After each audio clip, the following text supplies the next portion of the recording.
Hey there, it's Mike Lankford. Welcome to another episode of the SoFin podcast, part of the FinServe Marketing Podcast Network.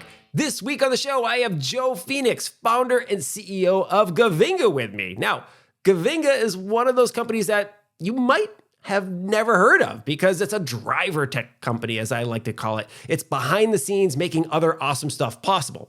Now, think of Givinga as the Stripe for giving. It's really easy to plug in, and your customers or employees can give to the charities that are meaningful to them, and you don't have to worry about all the tech that makes it possible. That's what Givinga does. Anyway, you're going to love this episode of the show. Now, before we get to the conversation with Joe, let's go around the horn with some of the other shows that are happening on the network.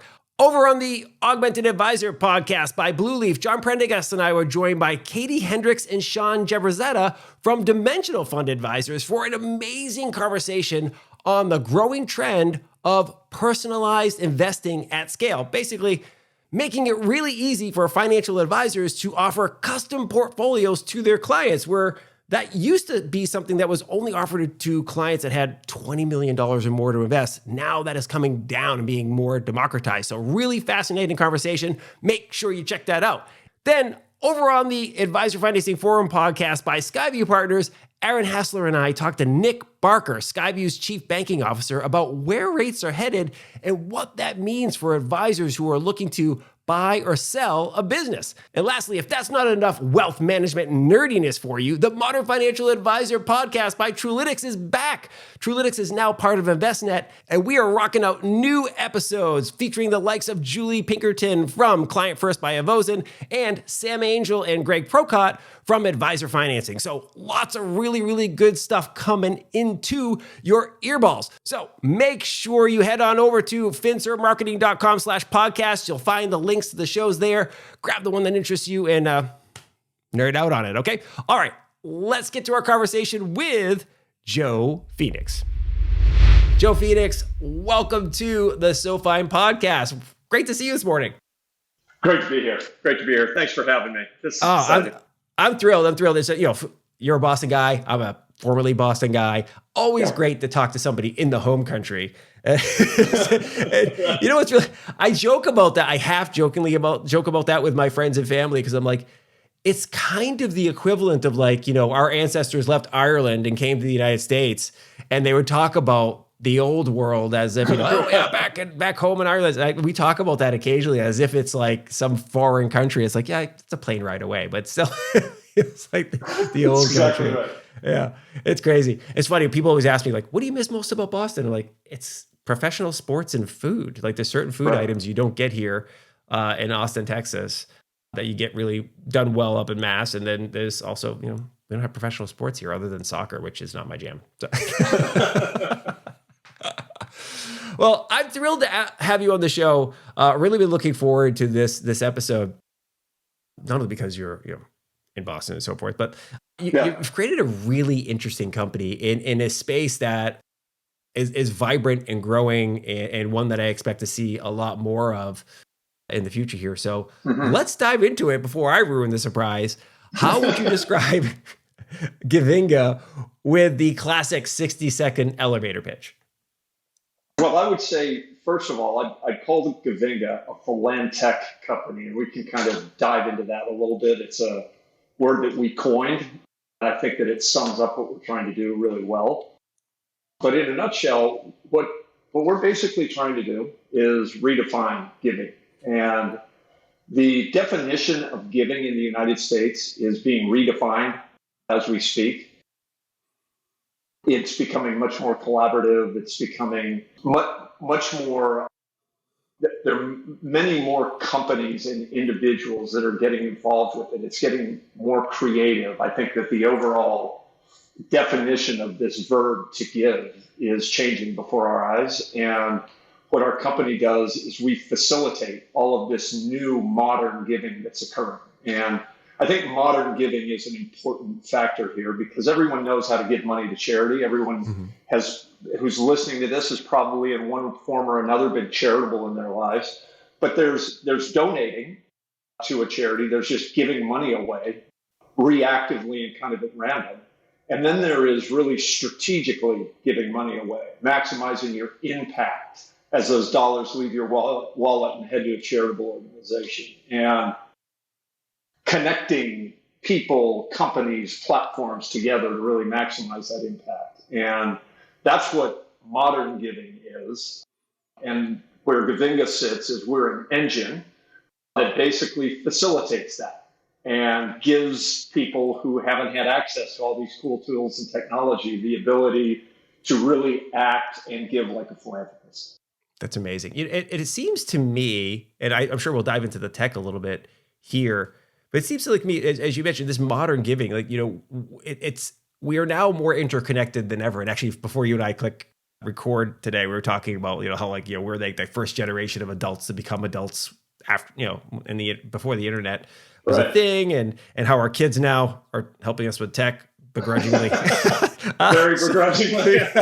But with attitude. Yeah, there's certain things that to your point, that it's now easier to give, but that also, I think where you were going with some of this modern giving was just because it's easier doesn't necessarily mean it's more effective. Right. And so modern giving, the way that I was interpreting what you were saying, or picking up what you were laying down, as they would say, is you want to make sure you're maximizing impact. You want to make sure you understand who you're giving to and what they're going to do with the money and so forth. So what if we could dive in a little bit more there? Like, so when you talk about that modern giving, because look, it's really easy. I mean, it's I can go on Facebook every single day. So, somebody's got, it's my birthday. For my birthday, please give money to this charity or whatever. It's like, so you're always getting hit up with that type of stuff.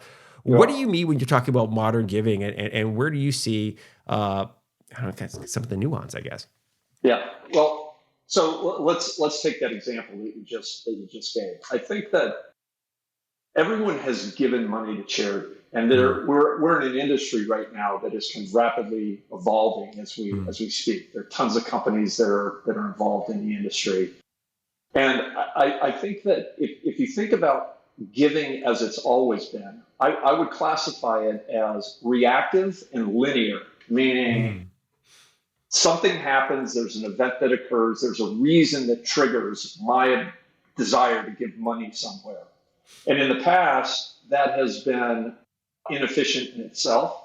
The industry kind of grew up around this concept of making that linear, one-dimensional transaction as easy for people as possible. So there are companies that will round up your credit card donations. There are companies that will allow you to run campaigns for individuals. There are companies that will, facilitate, giving through gift cards and all these various things. But that's still this kind of one-dimensional piece of giving. And what we're really thinking about is we're thinking about this multi-dimensional aspect to giving, which is really what I think differentiates a philanthropist from someone who's just donating money. And what I mean by multi-dimensional giving is, instead of being reactive, this is a proactive part of your overall financial portfolio. It's a proactive part of the things that you're thinking about when you're setting money aside. It's proactive in that that you have access to tools, technology, people, possibly your own company, that allows you to amplify that donation before it's going to charity. And then it's reporting, and it's tracking, and it's access to information on the charitable organizations that you're giving to. It's facilitating payment processing, right? It's linking together with your company so that the matching programs that we've all grown up to, I would say, hate is probably the wrong word, but we're just, we just kind of plod through them. So these matching programs become super easy for you to adopt and interact. And that whole circular piece where you have all of this cool stuff that's going on, and then as that money leaves and goes to charity, not only are you able to see that transaction as it moves, the charitable organization is able to see that transaction as it's moving toward them. And then there's interactions that occur between the donor and the charity that really haven't existed. So I explain what we're doing in the market that we're in.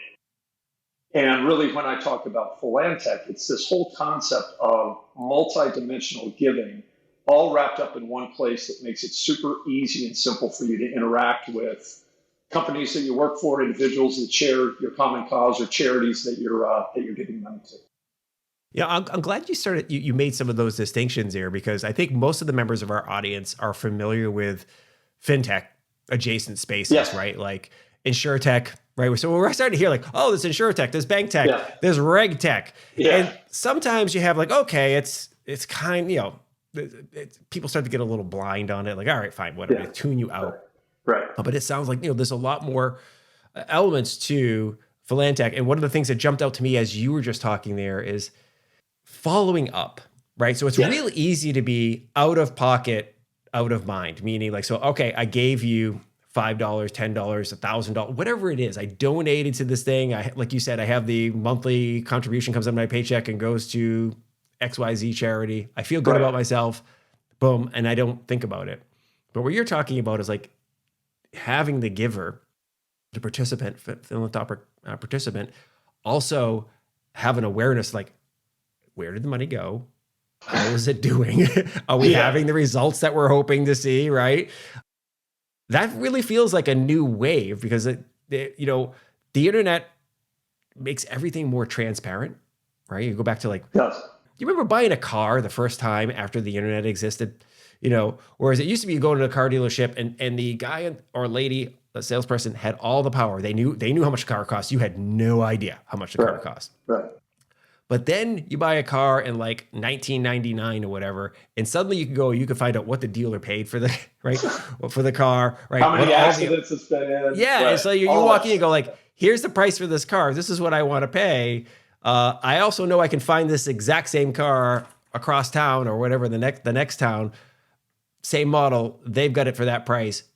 Can we just not negotiate on price? Can I just get the car and get the heck out of here? Right? Life changed. That information is powerful, right? And so it's empowering to, that's the word, right, to the buyer. So when I think about as a philanthropic participant, where my money is going, I love the notion that I get to have more information about the process. Yes, that's exactly right. I think that the key word there is empowering. And if you think about an industry that existed 10, 15, 20, 25 years ago, and then had this 4-letter partial word attached to the end of it, tech. Yeah. And then you thought about that industry before, and then you thought about the industry afterwards. So you think about financial services and fintech, biotech, health tech, insurtech, ed tech. Yeah. They all have a lot of things in common with one another. And I think the main pieces are that when you add that word tech to the end of an industry, what it basically does is it opens that market up. So it's an industry that's been closed. You didn't have access to information. You were not empowered as a user in that industry. And what tech does is that opens that market to you. It gives you tools. It gives you the ability to really maximize the effect and maximize what you're trying to get out of that. And, this whole concept of democratizing philanthropy, it's an overused phrase, but, I do like it, because the whole idea behind philanthropy is if I say philanthropist to you, right? And we play word association. I mean, what are the words that come to mind? Rich, right? Exclusive. I'll never be able to do that, right? Impactful, famous, right?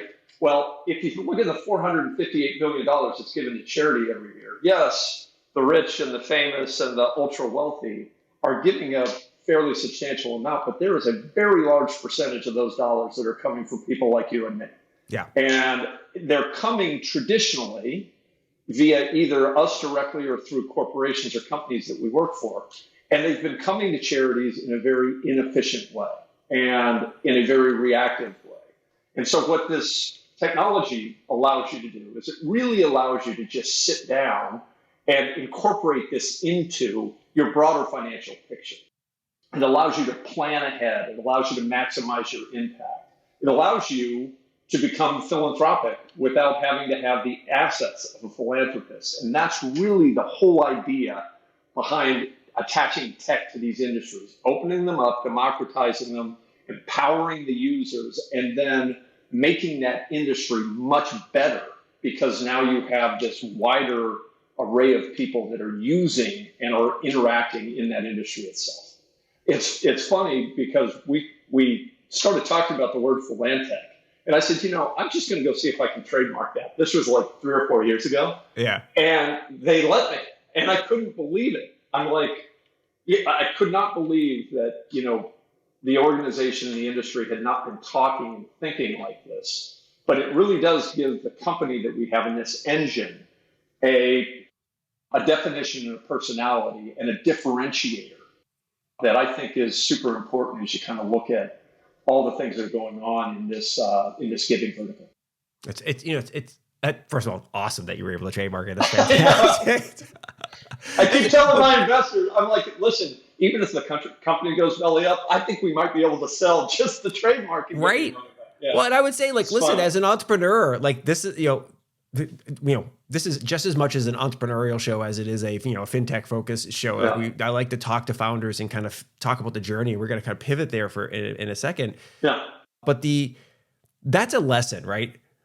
Look for, can you trademark some IP? Can you patent something, right? Trademarks are a lot cheaper than a patent, but like just, think to yourself, like, what are we doing that is unique that, and what language we're using that's unique that we can own, not just for the, hey, guess what assets we own, but it's also an element of like, hey, it shows that you pioneered this, right? Yeah. It shows that you're serious. And you walk into a place and look, they're going to take you way more seriously. The fact that, hey, we trademarked the concept, the word philantech.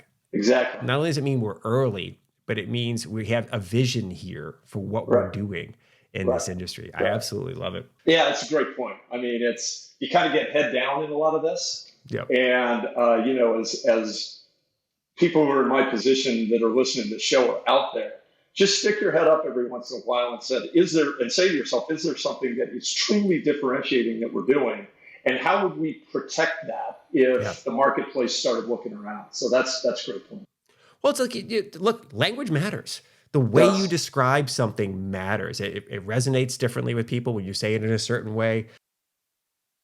And if you can have just even a message that you can protect in the marketplace, it's smart, right? And you can tell somebody, hey, you can't use that language. That's us. That's right. That's right. And just having it on our own and being able to use it is wonderful because it creates eye rolls with both my children now. So I know every time I say it, they're like, Dad, please.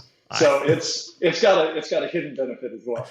But the kids, I love, I always jokingly say we are characters. We're all characters in somebody else's life, right? You, me, it doesn't matter who you are, how important you think you are.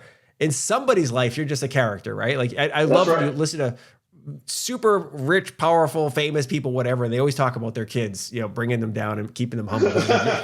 You're just dad or mom, and you are ridiculous to your kid, right? And they look at you like, you sound like a wicked old guy. My son is fond of telling me you sound really old. And I'm like, I am old now. Well, now I don't really feel old, but I'm saying like, I know what you're saying.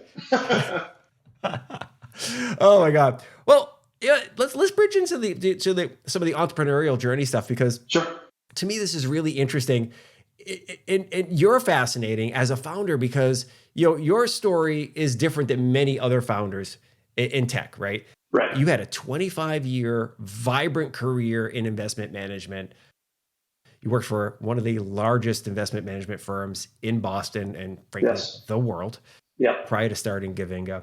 And most people associate, again, founders in entrepreneurship, particularly in tech, with these young college-age founders, right? Fresh out of college or the dropouts or whatever. In fact, my wife and I just finished watching The Dropout on Hulu. If you haven't seen it, it's the story of Elizabeth Holmes. Yeah. Elizabeth Holmes, yes. Thank you very much. And Theranos there. And it's a really good cautionary tale, by the way. Yes. But you decided to make this leap mid-career, which I think is awesome because first of all, I'm constantly entrepreneurially looking at new things to start and so forth. And I find it keeps me young and excited. And I love that kind of new challenge, new exciting things. But what was it about the timing and the opportunity for you that made you decide like, you know what, I'm stepping away from my investment management career and I'm going down this new path. Because, correct me if I'm wrong, you had never started a company before this, a tech company before this. No. So this, that takes an extra leap of faith. Like you weren't like this technologist. You're like, oh yeah, I've started like 3 of these things in the past and I'm coming back to it. Like, no, this is brand new. Like, what was it about that timing, the opportunity that gave you the confidence to do it? Well, I think timing is probably the best word to start the answer with. And, my career prior to this, and I worked 25 years with Putnam Investments here in Boston, a phenomenal company. I had just a terrific career there. And it wasn't purely a terrific, like, monetary career, but the company just they opened opportunities to me to, explore various aspects of the business. And one of the last things that I did when I was there was I went overseas for 5.5 years to run their non-US businesses. And that was where the entrepreneurial spark started, because I did have this massive company behind me, but I was kind of overseas. We were trying to figure out what markets to be in, what products do we sell, what should our Europe footprint look like, what should our Far East Asian footprint look like, how do you kind of put those things together? And I just found that I really, really enjoyed that. Mm. And, then I turned 50 and I reminded myself that I'd been at the same firm for 25 years. And I just got to a point where I felt like there was more that I could do than just collect a paycheck, do the same thing for another 15 years, retire, go down to Florida. And I just felt like there was another chapter in my business career and kind of in my life journey, I guess would be the way that I'd explain it. I didn't really know what that was, but I did know that, the North Star really needed to revolve around something that was impactful, that not only could my kids understand, but they would actually appreciate, right? That they would actually believe in. I could tell them for hours on end what I did at Putnam, and it went over their head and nobody really cared, right? And, this just is much more meaningful to me, and it's meaningful to me because they see the importance of it. So it just kind of started, there was a spark, and I said, I'm 50, I'm still young, I have a significant part of my career left. If I'm going to do this, I should do it now. And I think that, it's interesting because we are different and the company's different. Founding team's average age is probably mid-40s. So what we bring is these decades of experience with us. And there is absolutely huge benefits to having youth involved and someone just coming out of college who's got an idea and the exuberance associated with that. But I don't really think you lose that exuberance as you get older. I think you start realizing that the sand is, leaking out of the hourglass, and what are you doing, right? That is going to have any sort of lasting impact. And it becomes a very kind of profound conversation that you have with yourself. And that's really what started driving me in the direction that I was heading down. There's so many things I want to dive into there. Starting with, one thing that I could really relate to, because I've experienced it, is how motivating it is to watch your kids to be interested and proud of what you're working on, what dad's working on. You know what I mean? I know it sounds kind of quaint, but it's like, look, I pride myself in the relationship I have with my kids. I have 2 teenagers right now, and I want them to be happy with the things that dad's working on. I want to be able to have real life, like, here's the stuff I worked on today. Here's the challenges I had today. And I don't want it to be just the eye roll of like, here's this old guy telling me about his day. Like, you can get it. Like, we produce podcasts, right? And so my kids listen to podcasts. They see the process. They understand, like, I can actually hire my son to do a little bit of podcast editing and give him some work to do so we can have real tangible experience and so forth. So I think that is such, like, we're learning now, I think, more than ever, because of the flexibility that this interconnectivity world gives us, that you have way more flexibility in work life than you ever did before. So you should make it meaningful, right? So I love that. The other thing is the age thing you talked about. I love the fact that just because you're 50, which by the way, 50 is like being 30. I have a picture. You know who says that? 50-year-olds say that. Yeah, we say that. Yeah. But I'll tell you what, I have But a it is picture. true. Yeah. I have a picture of my grandmother on my nightstand, and she was 54 when this picture was taken. Mhm. And I look at her, I'm like, she looks like an old lady at 54. Like, I don't just remember her as an old lady when I was a little kid when that picture was taken. No, she actually looks old at 50. And like, I kind of like, dude, I'm still working out, running, lifting stuff, doing all sorts, playing on the floor with the dogs and the kids. I think we're way different now. I do too. Well, I think you should put my wife on a podcast because the way she force feeds me and the things that we think about. I really do attribute how we eat and our lifestyles and just the activity levels that these later generations have to being able to continue and persevere. Sure. And I do think that it's completely different from 50, 20, 30 years ago. No question about it. 100%. Like, well, I tell people embrace that. Like, so for instance, I'm a Star Wars nerd. You can't really tell because it's blurry in the background, but this is a picture of the Millennium Falcon up here, this custom print that I have. I've got a tattoo of like Tatooine. I'm like, so I'm like I embrace my inner kid. I'm like, hey, listen, Star Wars came out when I was 5 years old. Of course, I still love Star Wars. What are you talking about? But one of the other things you mentioned was kind of the having that youthful energy in your 40s and 50s running a company. Yes, we want to lead. Obviously, we don't want to be ageist. We don't want to have restrictions on who comes in the business based on their age, whether it's young or old. But I love the fact that you were talking about like some of the members of the team are mid-career folks. Yeah. And because they're working on something that's meaningful and passionate, that they're passionate about, it's a driver for them, right? You don't get as tired when you're working on something that just feels exciting to you. Yeah, I mean, this is another cliche.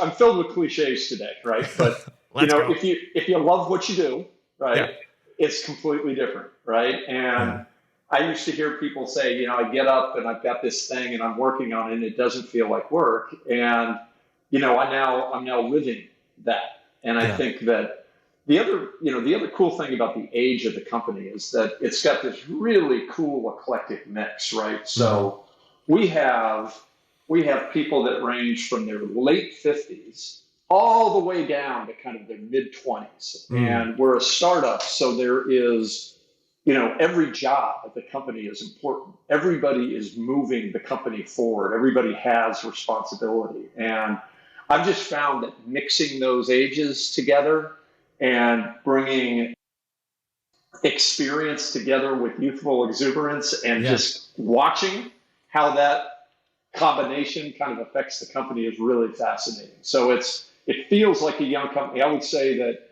our average age at the company is definitely less than 40. It's way less than 40 if you take me out of it. Okay.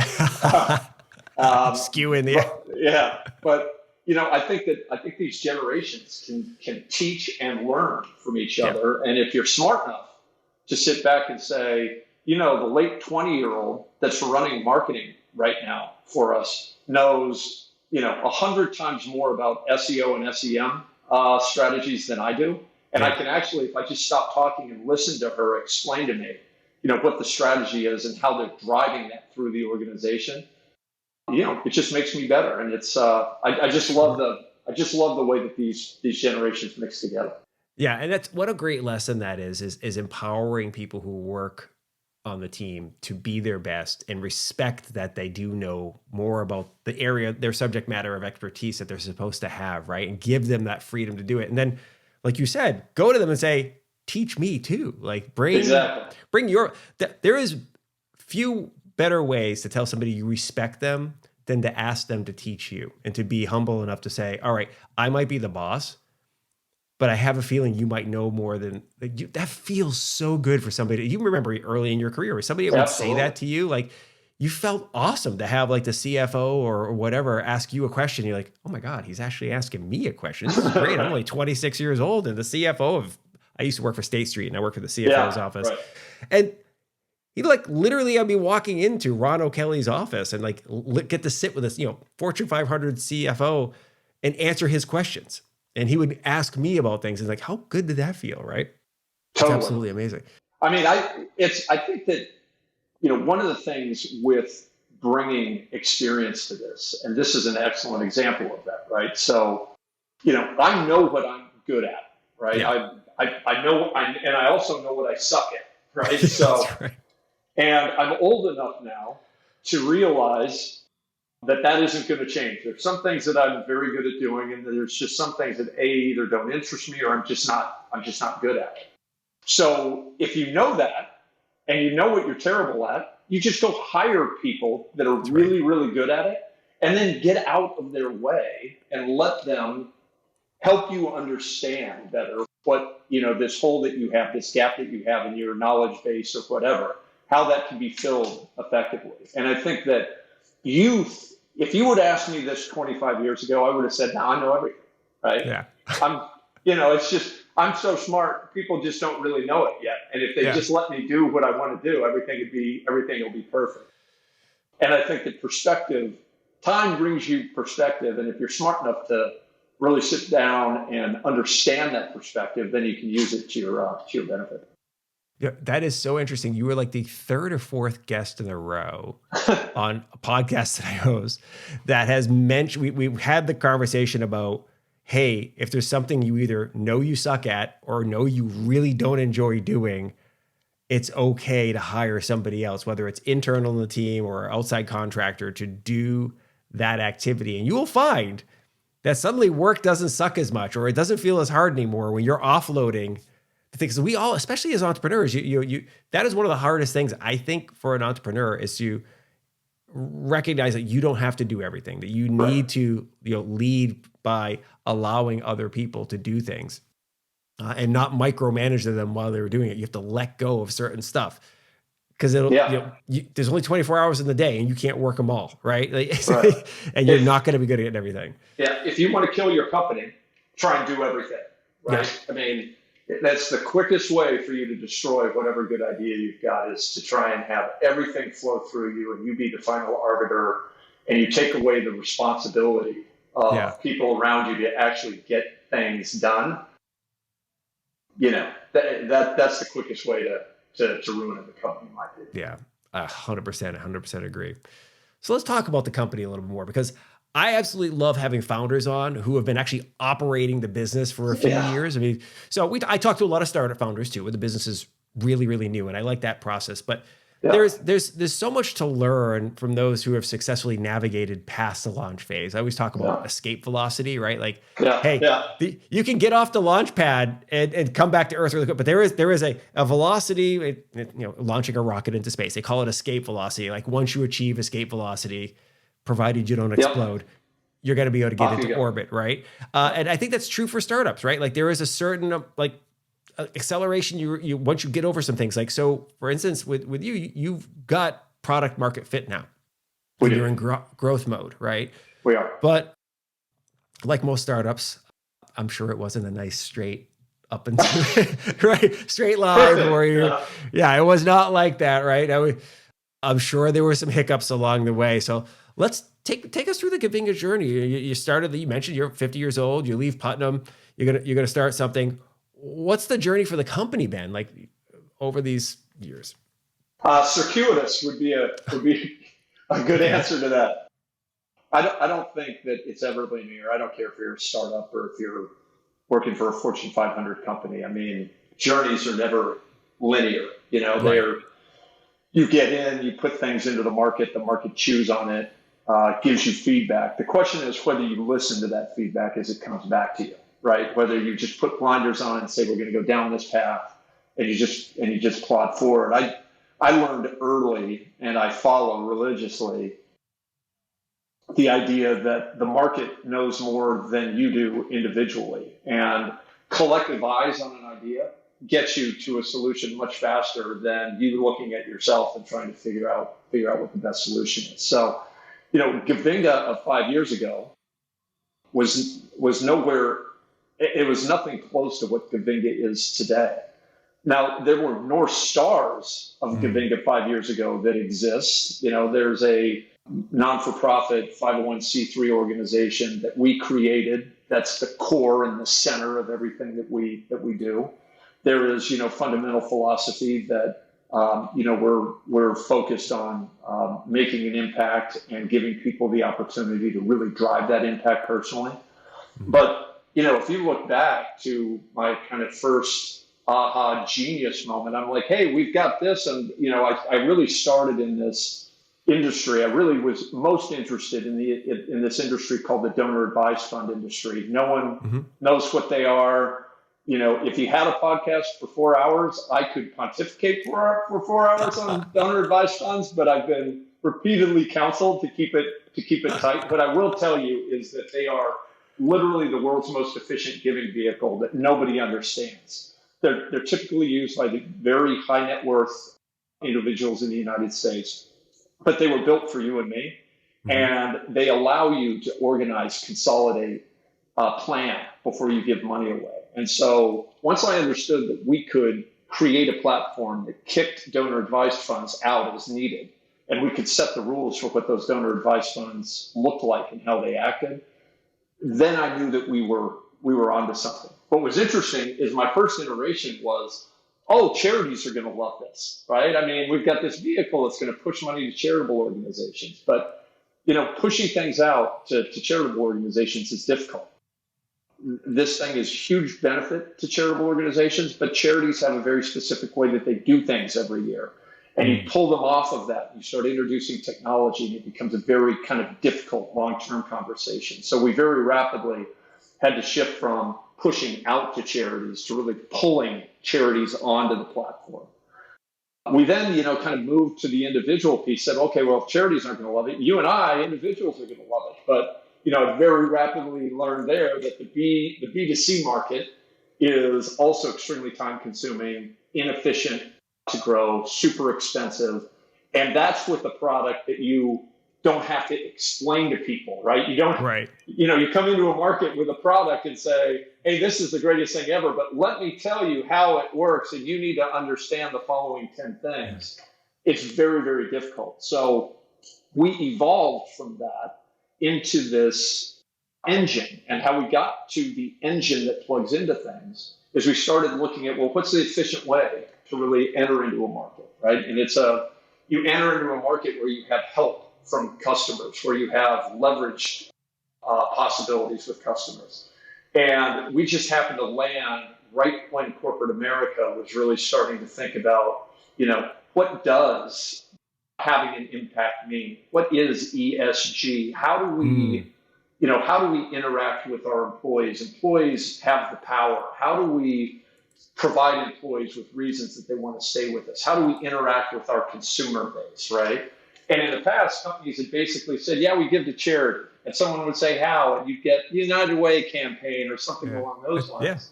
But the environment has changed now. And accountability from corporations is going through the roof. And it's accountability from shareholders, from employees, from customers of that company, not only asking what is the company doing, but wanting to be involved and alongside that company. And once we saw that, we then knew that that was kind of the place that we really wanted to spend a lot of our time. I love that. And that journey is very similar, even though there's going to be obviously a lot of nuance there, to what I've seen from some other customers, other startups, right? Where, you start thinking, this is a solution and I have this audience, I have the market, right? So we're talking about product market fit, right? I have the market dialed in. This is who I'm building this for. In your brain, you're thinking, I'm going to take it to market, I'm going to show it to these people, and boom, it works. Right. And then you get there and you're like, wow, not so much. And then you're like, oh, well, how about these other people? How about this other angle? And they're like, to your point, you went, B2C, you're like, oh, go direct to the consumers. And you're like, while they may be receptive to it, incredibly, the marketing, customer acquisition costs, as we would talk about, right? In your case, you might call it a donor acquisition cost. I'm not exactly sure how you, right? But that acquisition cost is extraordinarily expensive getting few people, unless you catch lightning in a bottle and all of a sudden you go viral and everybody just pours in. We all hear those stories, but more often than not, B2C is brutally hard. And it is. You landed on a solution where it's like, hey, who already has the audience we want and is already looking to do this type of stuff? what if we work with those folks? Right? Exactly. You know? And in some cases, you have to stop moving forward, right? You have to shift to your left or right. In some instances, you have to actually backtrack. You have to go backwards to get on the pathway that you need to go on. It's very difficult, and it requires this, it requires a level of, maturity is probably the wrong word, but you really have to be disciplined in how you're thinking about the business and how you're running it. And you have to pay attention. You have to listen to what that market tells you. You can argue with the market, but at some point, if the market's told you something over and over again, if you can row upstream or you can row downstream. And we've just found that, really listening to the people who are actually using the platform gets you where you need to go a lot more quickly than arguing, I guess. Yeah, it's such an important thing. And I can speak from personal experience. If you have this founder's ideological purity sometimes, stubbornness. I started a company called TweetWorks back in the early days of social media, right? So I saw Twitter, and Twitter was a mess, and Twitter had this wide open API. I'm like, I'm going to start a company that makes it a lot easier to use Twitter, right? We have threaded conversations. Back in the old days, you used to have to click on a tweet and it would say in reply to, and you click on this little link that said in reply to show the other tweet. And it was like this really laborious process to actually see what the heck was happening in a conversation. So we built this, found out they had an API, and we can build something that actually has the whole conversation constructed. You just click into it and it'll show all the replies, who's, replying. And we can, since there's only 140 characters, we can create groups and allow people to have a conversation that's based on charitable giving, as an example. It could be a group on charitable giving, and all the conversations, very similar to when you go to Reddit, you see a conversation about charitable giving in a Reddit thread. So I loved it. Obviously, I created it. I thought this is amazing. And we got a really good, robust user base, but we kept on getting this one request. It was like, Mike, when are you going to add hashtags, like hashtag support, so I can click on a hashtag and see all the tweets related to that hashtag? I'm like, well, hashtags are stupid. And then people are like, why? Well, you only have 140 characters. Why would you waste a portion of those limited characters on putting a hashtag? Instead, just create a group. So if it's charitable giving, instead of going hashtag charitable giving, just create a group called charitable giving and have this conversation in there. And I was just stubborn. I don't know. But I chalked that up to, looking at it in hindsight, one of the things that actually killed the company, because the user base just never got that escape velocity, right? Yes. But people loved it. They come in and I love the way this is formatted and how easy it is to use, blah, blah, blah. But it's just so funny when you see those things in hindsight. You're like, damn it, why was I so stubborn? The users wanted this. I should have just given it to them. Well, it's true, but it's hard, right? Yeah. Because it's your baby and you've created it, and it's perfect in your eyes, and someone is chewing on it and saying, no, not so much. And, I think that was the characteristic that I had to spend the most time on. My personal characteristic is accepting constructive feedback for what it was, and not just saying, yeah, thank you, and then slamming down the phone and being mad about it, but really accepting it as, in many cases, the gift that it is. Somebody taking time to A, interact with your product, and then B, give you their feedback on what they think about that product. That's where, that it's hard, but that's really where the magic is. That's right. I am so grateful that you just pointed that out. If somebody, the worst is, I learned about this in business school, right? They tell you this in business school. If a customer takes the time out of their day to write you a letter or to call you or to whatever, use the chat bot, like, hey, I really wish you had this feature. Man, that's gold. they were taking time out of their life to spend it with you, to tell you, I either like your product or I can't use your product. Here's why. Please fix this thing. And chances are, if that person, there's one person telling you that, you might want to go test that assumption of what they just told you. Go find out if this is something that other people have as well. Exactly. It could be it. Let's get philantechnical. Philantechnical, I like it. Philantechnical. I messed it up. Hey, we got a trademark on that. So I know. I love it. So we got a lot of nerds who listen to this show, as you might suspect, right? So most of the huge chunk of the audience is, fintech and so forth, and they're all developing cool products and solutions and so forth. So I'm sure some of them are like, ooh, how does Givinga work? You're saying that we can use it in our, like you're building this platform for others to leverage. Let's talk about how it works. I assume there's a set of APIs that people can plug into and so forth. So if I ran a company, I'm like, hey, listen, we want to create an opportunity for our employees to choose the charities that are important to them and to be active and engage with them. How do they go about using Givinga?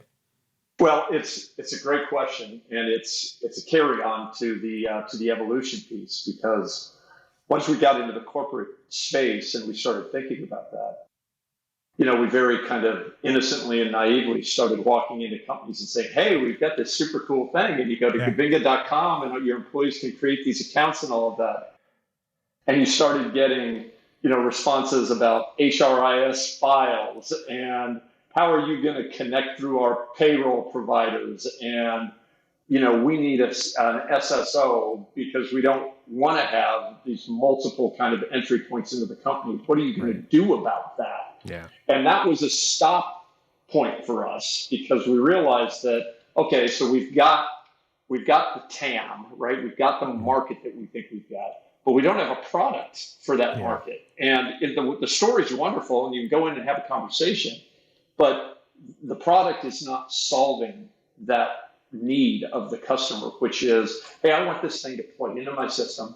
I want it to look and feel and act like it's part of our corporate infrastructure. And if I have front-end capabilities already, it needs to easily plug in via API. And if I don't, I need that full end-to-end white label suite of services that I can use. And that was a 6-month hold once we learned that. And so it does. It has APIs on the front. It has full white label capabilities. And then it's literally, it's this engine. People ask me, what's your BHAG, right? What's your big, hairy, audacious goal, right? It's really kind of to be the stripe for giving, right? It's like, okay, so you're trying to give money away. It's inefficient. It's expensive. No one's using the platform. You're getting low user rates on it. This engine plugs in and solves all of that, right? It reduces your expense, reduces your time, consolidates all of your reporting, gives the people who are working on the platform easy and accessible ways to see all of this activity, allows you then to project that back into the market, and closes that circle by giving you easy and efficient ways to not only connect to the charity, but have the charity connect back to you. That was the final kind of piece in all of this. And we wouldn't have gotten there had we just kind of plodded along and pushed through the feedback that we were getting. Yeah. And, not said, okay, well, we have a budget, we have a tech budget, we're thinking of doing a variety of things with these dollars that we have. This is what we need to spend our time working on. So, it's a series. It's not really pivot. I think pivot is negative sometimes in the way that it's denoted. It's like, oh, you have this idea and it's a stupid idea. No one likes it. So you have to completely pivot. And I know that happens, but I think evolve is a better word. I think it's, if you have that kind of core idea, that engine that, that's the North Star of the company that you believe in, then if you're smart, you can just evolve into the marketplace that best suits what you're trying to do.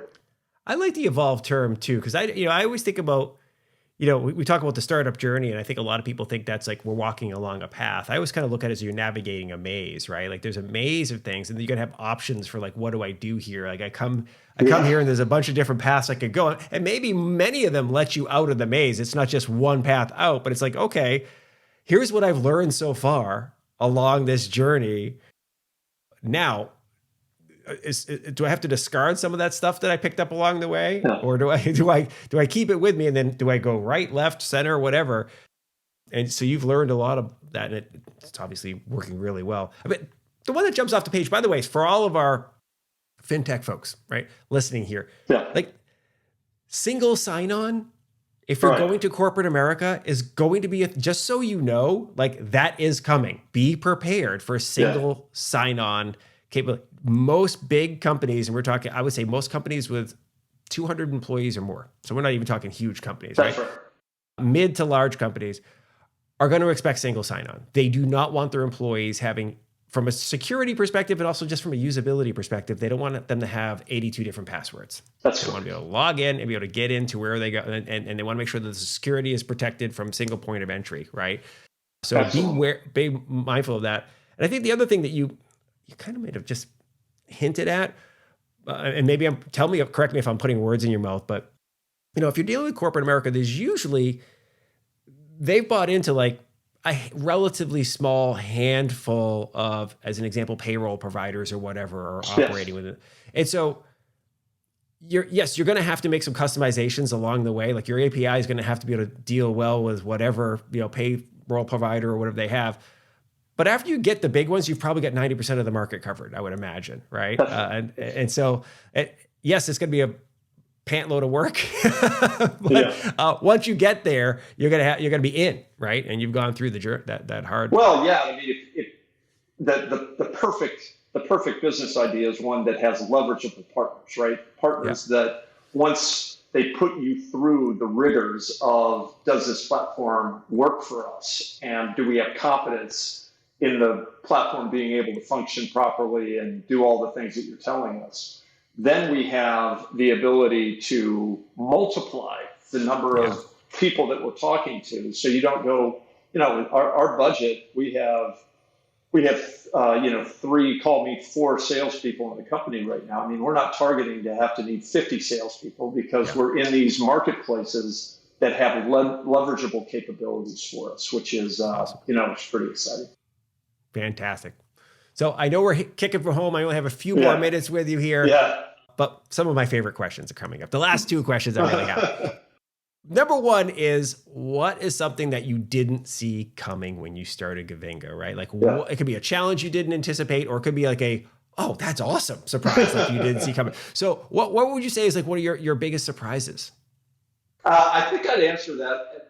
I'd say, I put it real simply for you. I'd call it the 2.5 rule.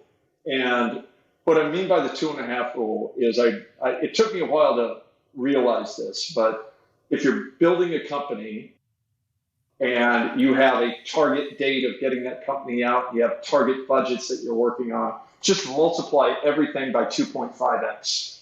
Multiply all of your budgeting, all of your targets, the time it's going to take to bring it to market, and literally multiply that by 2.5x, and it will give you a more realistic assessment of what it's going to take. I think that, at times we watch you read in the Wall Street Journal, the kid that dropped out of Harvard and sold his company for $20 billion. And, you sit there, and I think that it paints a very inaccurate picture of, how startups really work in the real world, so to speak. And, we've lived that, and we've learned from it, and we budget around this 2.5 rule, that if I think something's going to take us a year and I'm 100% completely convinced that it's going to do that, it normally takes about 2 to 2.5 years to get it done.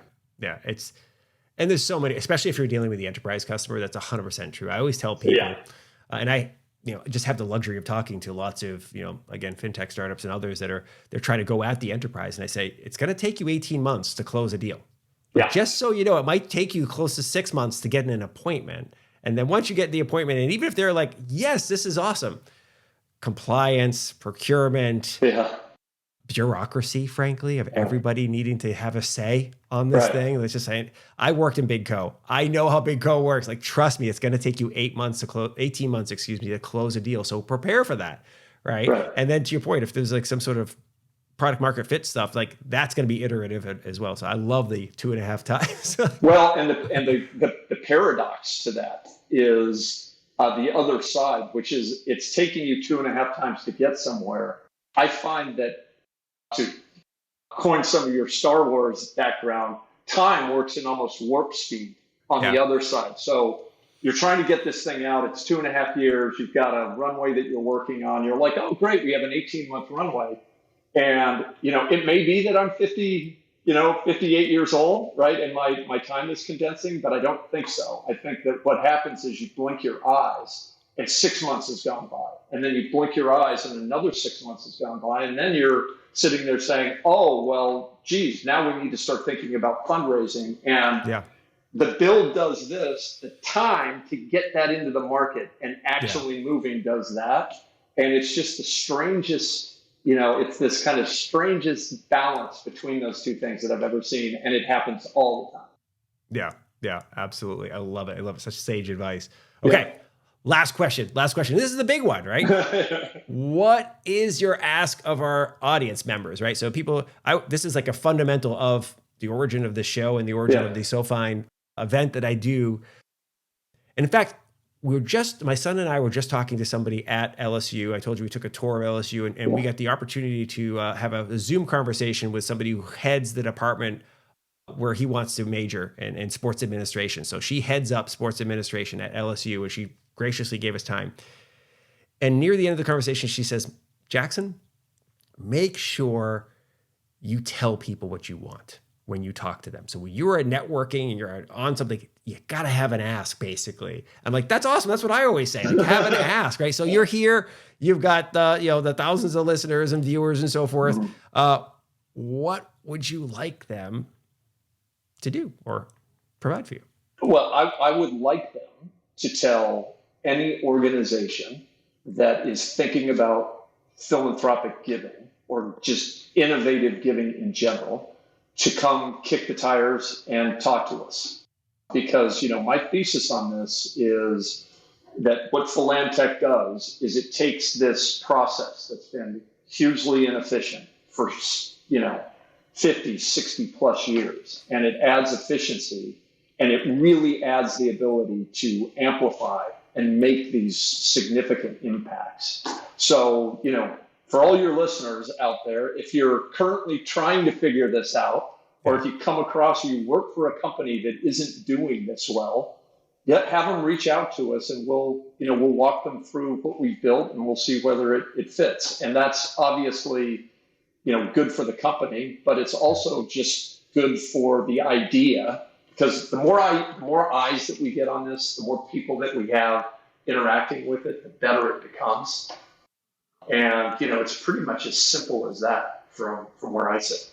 That's awesome. And the bigger impact we'll have on the world, which is, nice little byproduct. Yeah, awesome. That's cool. Yep. That's awesome. Well, Joe Phoenix, this has been an amazing conversation. I know I kept you a little longer than maybe you were expected, but it was all really good stuff. People got to follow up, Givinga.com. You're also active on LinkedIn and Twitter and elsewhere, so I'll make sure we get those hooked up on the show notes. Cool. Thank you very much, sir. I really appreciate you coming on the show today. Mike, it's been a pleasure. Thanks so much for your time. Really appreciate it. Thank you, sir. Thank you very much for listening to and/or watching this episode of the SoFin podcast. It's always fantastic to have you with me. Huge props to my man, Joe Phoenix from Givinga as well. Love what the team is working on over there. Now, before I let you go, if you haven't done so already, please do make sure you subscribe to this podcast over on Apple Podcasts, Spotify, Google, the YouTubes, or wherever you like to get your podcast jam on. And if you have a question or a suggestion for a guest or a topic for the show, swing by finservmarketing.com. Use a little contact form there. Love to hear from you, okay? All right, that's it for today. Hope you're being safe and be nice to each other. We'll see you next time on the SoFin podcast. See ya. Bye.